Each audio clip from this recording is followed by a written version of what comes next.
Here with my Hello YouTube. This is Colonel Schaefer here with my friend Gpet. What's up? So we started up this channel. We're calling ourselves the Society for the Reviewing of Modern Visual Culture, which is definitely not a ripoff of anything else on the internet. You can shorten that to SoRevMO, and we are here to review anime. Um, So before we should review it, I think we should tell these fellow YouTubers our background in anime. Would you like to start, Jupiter? Okay. So I basically started watching anime in middle school after my household came out of the dark ages and actually acquired the internet. Um, Wait, did you start I with dial-up? yes, yes, Oh, I'm so sorry. yes. After we got rid of dial-up and I discovered the magical world of streaming, that is when my anime started. And I have basically the most cliche anime start out of all time. I started out with Bleach and transitioned into Neon Genesis Evangelion and moved on from there.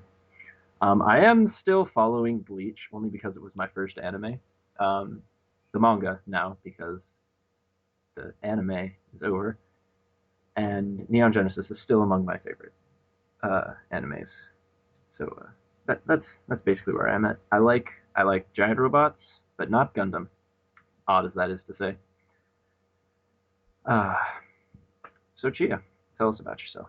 Okay, well, I'm not sure if you guys want to count this, but I started watching Pokemon, and I am not sure if you count that as anime or not. If so, then Pokemon, Yu-Gi-Oh, shit like that. But if you don't, my brother got me into anime. I think he first introduced me to Tsubasa Reservoir Chronicles, which is a nice love story. I've seen like the first season, and then I started going into different anime. But I'm not really big into anime. Like I watch anime shows and I like it, but unlike Jupiter here, I don't like read like constant news about it or like I'm not super into the world. I'm just a fan who likes watching the shows. That's it. Yeah. Um. So yeah, that's basically where we're coming from. We're just kind of two morons in the internet who thought we'd start up a YouTube channel. Yeah. Okay, so I think we should review our first anime, which we watched Gankutsuou, which is based off what, like a play or a book? What was it? It is a book. Gankutsuou is based off of The Count of Monte Cristo, which is a French novel of, I'm told, some critical acclaim. It's basically a story. The book is basically a story about a French noble who goes on this uh, rampage of revenge, and the anime is about a French noble in space who goes on a rampage of revenge. Yeah, it's like futuristic history or something like that. Yeah, it's almost it's like it's not steampunk, but I'm going to compare it to steampunk because it's that same concept of, you take the technology available to them is different from what it would be in that time period, but all of the aesthetics and the designs are taken from like 18th century France. And it does have the feel like it's in history. Yeah. Uh, And when I was watching this show, I just felt like I was watching a Shakespeare play, you know? It felt like a play kind of thing. That's interesting. I never quite felt like I was watching a play. I do, I think I kind of get what you mean though, because it's very dramatic and kind of, Yeah, like the plot twist, the feel of like the characters connecting with each other, the way they interact, and yes. like like the beginning of every episode, the Count Oh does God. a intro monologue, In French, in French. and it's in French, and we did watch it in Japanese and English subtitles, and so we got to read it. Mm-hmm. But I wonder if Not entirely. there's like Yeah, Japanese subtitles for people in Japan. yeah. That I really wondered about that the whole time. I mean, but how would the Japanese people know what the recap was saying at the beginning of each episode? And if you're gonna have a recap and no one understands it, what's the point of having a recap? But anyway, But the French style recap, it was Yeah, just like a kind of, monologue of the count talking about something that happened in the previous episodes between the main characters, and like but it would always be sort of metaphorical and, almost like he was reading poetry, you know. yeah, and it just felt like he was talking to like a play audience. Yeah, almost like the chorus in like a Greek play, if anyone knows what I'm talking about. So that's why I kind of felt like it was like a play to me. It felt like it to me. Yeah. And like it definitely had that sort of, you know, play aesthetic where the action is always sort of like you get close ups on characters, but it's always got that kind of, panoramic feel like they're on a stage. Yeah. But yeah. And my personal favorite thing about this anime is the romance, which because Chi is not elaborating.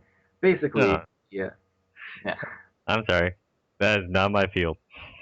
Okay, so basically, there's this huge theme because all of the characters are nobles throughout the entire thing about the the difference between an arranged marriage and true love, and the just seeing which characters end up in marriages they're not happy with, which ones come to terms with the marriages that were arranged for them, and which ones just say fuck it and go and become a commoner and change their name and get married anyway.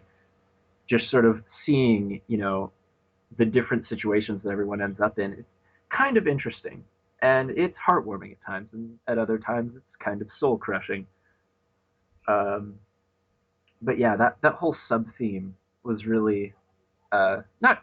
I won't say the reason for watching this anime for me because we're going to get to that in a little bit, but it was one of my favorite things about this anime.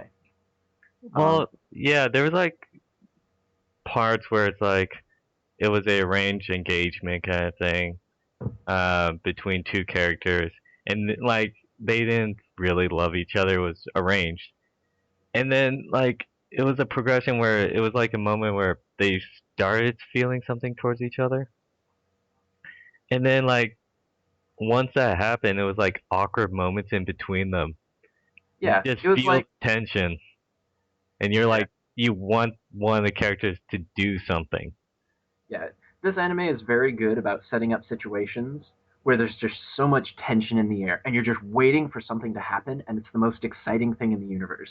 And just waiting for something to happen is super exciting, and that's that's something I haven't really like. You see it sometimes, but this anime I think does that kind of just anticipation atmosphere better than any other anime I've seen. Yeah, I've never seen any other anime that has that much tension with Yeah, it. like getting into the actual plot of this series because we may have made it sound like a romance, but it's definitely not. Because the real plot of this series is much more of a plot. If I might make a absolutely horrible pun, um, in the sense that there is one character plotting the downfall of everyone else, and that is of course the Count of Monte Cristo. But you no one really sees it coming because the Count is so disarming. But there's so many cues to sort of tip the viewer off that this guy's a villain. He's gonna screw everyone over. Yeah, yeah, I know what you mean. It's They give like it, tips. They give tips on how the count is he doing just something. screams evil genius. Well, no, like they give off tips like of him being alone with his like helpers, and then he says something and it implies that he's actually being a part of it. But then the rest of the time he's just acting like a normal noble in front of all the other characters. Yeah, And you just sense that whatever bad is going on is because of him. as normal as you can be when you're a badass blue-skinned guy with fangs and a limitless supply of money. True, true. Because I said the real reason you were going to watch this show was going to come up. The character, the Count of Monte Cristo. I will not tell you his actual name because that's a huge spoiler. But the Count of Monte Cristo is the reason you're going to want to watch this anime. Yes, yes. We talked about the just the atmosphere in this anime, and he is a huge part of that. He's a mad genius. Yeah, he there are just every time he does anything, you just get that like you're waiting to see what he's gonna do, and it's gonna be something awesome because like every time he does something, it's something awesome, and he just has this magnificent flair to everything. Like even early on, before you've really got that sort of sense of awe with him of the really cool stuff he does a little bit of the ways in, just the first time you see him, all he's doing is walking along like a spaceship docking area, and he walks by the main character.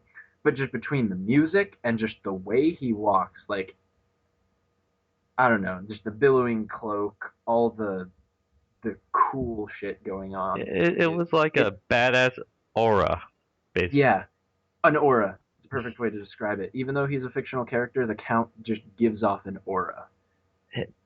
Like he plans everything out. Like through the story, he's so intelligent. Like he plans things out just for an act of revenge. Mm-hmm. Like, And that's the thing. My favorite quote from this series is, and I can't remember it word for word, but it's basically uh, something to the effect of "There is no coincidence. Everything happens for a reason." And by the okay. end of the series, you realize every little thing that's happened in this series was all part of the plan. And it's just astonishing, like how intelligent he is. I'm afraid to say this, but if any of you guys watch Death Note, I think he might like equal the intelligence of Light, or maybe even better. If anyone on the internet has seen that little show called Death Note. Yes, if you think that he's actually more intelligent than Light, or Light's more intelligent, please let us know. Yeah, that's an interesting debate actually, and one I might weigh in on if people want to Well, talk about we might even make another episode just based off that debate. that. Big enough.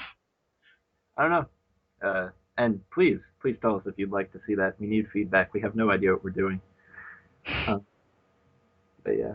But strangely enough, as much as we've gushed about him, the Count is not actually the main character of this series.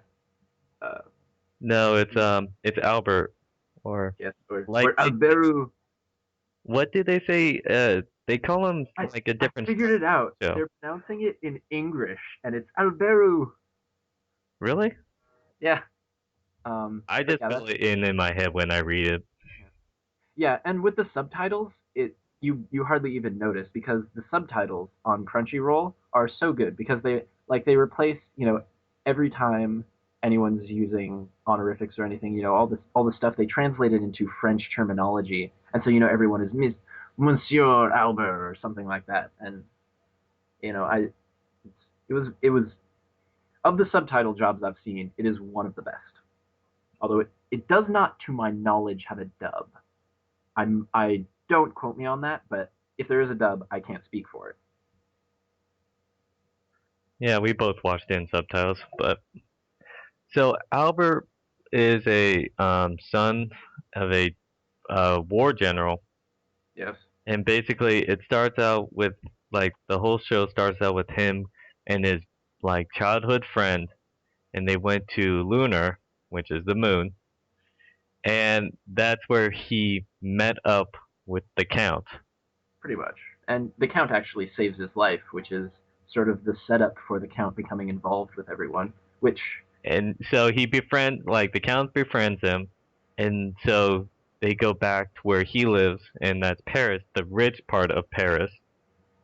the very rich part of Paris, because and that's really that's a huge part of Albert's character though, is that he doesn't quite grasp how rich he is. But he doesn't grasp the real world as well. He's Yeah, really rich, but he's a secluded rich where he doesn't understand the real world. He's very naive and immature and doesn't understand a lot of stuff. He gets taken in by a scam within like the first couple days of arriving on the moon. That's actually kind of hilarious. Um, but yeah, he's just kind of there to sort of provide this person that's super easy for the Count to manipulate, but his character development through the show, he becomes He matures, a little bit. basically. He doesn't actually become any more capable, I But think, but he oh, becomes a little bit, yeah, he his becomes a little bit, capability is like horrible. Like yeah, and he's that's very immature on the part where if there's a problem that arises and he can't fix it, he goes to someone. And yeah, like 90% of the time it was the count. and I like you never really get to see his life before he met the Count very much, but like you kind of get the impression that before he met the Count, if something went wrong, he just went to his dad. Yeah. But yeah, and that's the thing. Like as through the course of the show, he gets to the point where he will try to do things on his own.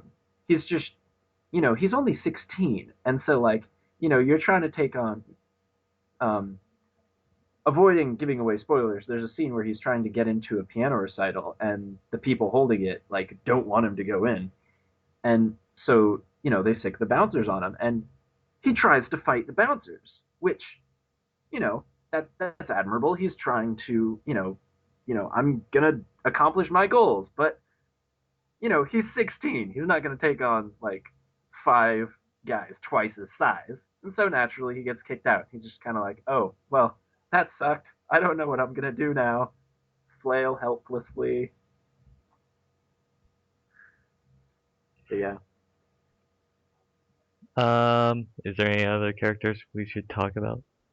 Um, honestly, I think the rest of the cast was kind of forgettable. I mean, there's his best friend, who I don't even remember the name of, Franz. who actually, he had, that best friend had one really awesome episode. Yeah, Uh, I think I know what you're talking about. And we can't talk about it.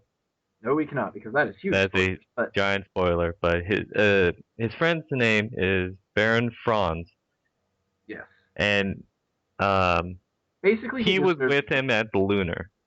yeah, he just serves as the foil to Albert, where he's probably even less capable than Albert, but he's Well, he's less a little, capable, but he's more mature and yeah, he's book better smart. independent, Like kind of. he basically he serves to help demonstrate how immature Albert is by pointing out how dumb Albert's being, and then Albert just goes and does stupid shit anyway. Yeah, he's like his subconscious, basically, like that Yeah, inner voice that tells you not to do shit, and he ignores it anyways. and watching their friendship not so much develop as more be revealed through the series, because early on you're like, why does Franz put up with this idiot? But you sort of by the end of the series you have a pretty good grasp on why they're friends, and watching that unfold was a treat. Um, but yeah, other Oh, than that, and through the entire thing, um, I'm not like if it bothered you or anything, but the art style of the show, oh god. um, the material or the style they use for the fabric, really like it bothered me. So for those of you in the crowd who haven't seen Gankutsuou, what they did, and this I actually found this really interesting, and I really enjoyed it the first time I saw it, just because it was something different, but it kind of got old for me. Was whenever there was like a fabric or something, like it's on always on people's clothes, and sometimes on like curtains or whatever, and even occasionally on a few characters' hair. But what they would do is there would be some sort of pattern, like there would be, the pattern of stuff on your clothes. Only that pattern would be stationary, and if they moved, then they would move through the pattern, and so their clothing would look as though the pattern, like the fabric of their clothing, was like moving around, and the pattern was constantly changing. And that bothered me. It's like I've never seen Yeah, anime do that, and I every time their arms moved, it distracted me from what's going on in like yeah, the I first several episodes. I I honestly enjoyed it the first time I saw it. This was my second time watching the anime. I watched it a few years ago, and my first watch through, I thought it was cool just because it was something different that I hadn't seen before. But the second time going through it, especially, I noticed that first of all, it's that has to be like easier because it's there's you're putting less effort into animating an actual movement as opposed to just like changing the shape of a pattern. And in addition to that, what also makes me think that is the actual art in this anime is really not that much to write home about. The actual patterns will be kind of cool, but that's pretty much the best part of the art. The character designs are they're okay, but like all the supporting cast are pretty bland. The Count is pretty cool, but he's not like amazing, although he's an amazing character. And Albert is just as generic as you can get. Um, Although I do amend that with the Count's sort of, I I would call her a trophy wife, but she's not actually his wife. She's just kind of the girl he shows off. She is always just awesome looking. Her name was Heidi, I think. Yeah, I think that's it. She was uh, she was really cool. Yeah, and like they would like they just took shortcuts everywhere. Like instead of animating people who were especially beautiful or extremely well dressed, they would have them sparkle. And I I did just, notice that. I was confused on those parts. yeah, it was like whenever someone was like dressed up for an occasion, instead of like putting a lot of effort into making their outfit look really cool, they'd put them in a different outfit and make it sparkle.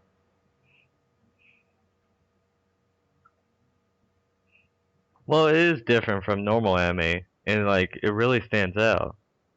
Yeah, like it is different.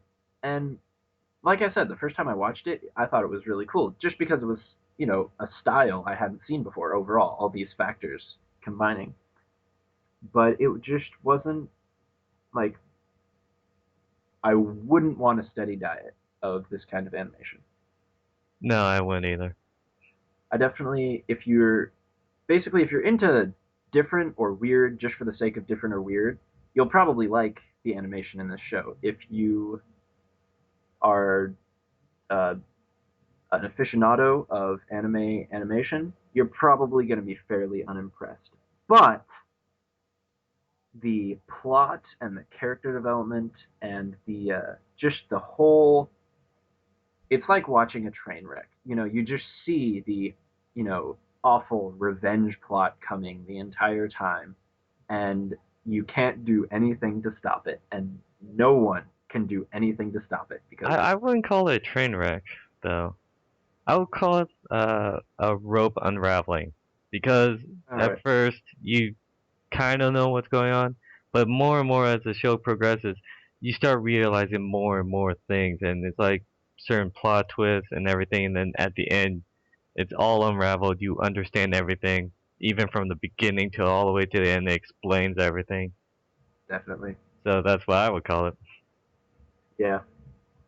By the end of this show, you will feel as though you have learned something about the characters in more than one way.